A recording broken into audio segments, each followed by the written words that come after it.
Magandang hapon, Binibini. Ako nga po pala si Maritime Learner Damasing Jesusin S. at ibabahagi ko po ngayon kung ano ang kahalagahan ng wika at paano nagkaroon ng wikang pambansa, panturo at opisyal. At gaano nga ba kahalaga ang wika? Ano nga ba ang kahalagahan ng wika? Para sa akin, ang wika ay puso ng ating pagkakakilanlan. Sa pamamagitan ng ating sariling wika, napapalakas natin ang nasyonalismo, napapanatili natin ang ating kultura, at mas nagkakaunawaan tayong mga Pilipino. Paano naman nabuo ang wikang pambansa, panturo at opisyal?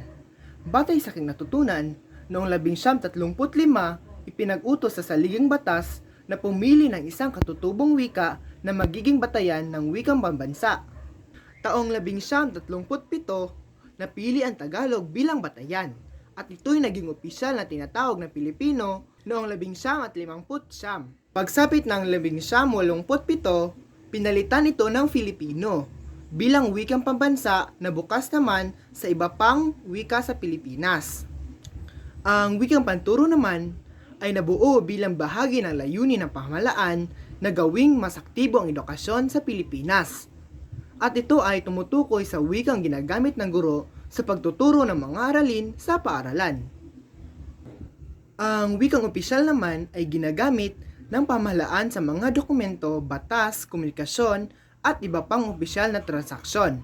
Nabuo ito sa pamamagitan ng mga batas at patakarang nagtakda kung aling wika ang ginagamit sa gobyerno at iba pang opisyal na layunin. At bakit nga ba mahalaga ang wika? Para sa akin, mahalaga ang wika dahil ito ang ginagamit natin para makipag-usap, magpahayag ng damdamin at magkaunawaan. Ito rin ang nag-uugnay sa atin bilang isang bansa sa pamamagitan ng wika na ipapasa natin ang ating kultura, kasaysayan at tradisyon sa sumusunod na henerasyon. At yun lang po, maraming salamat.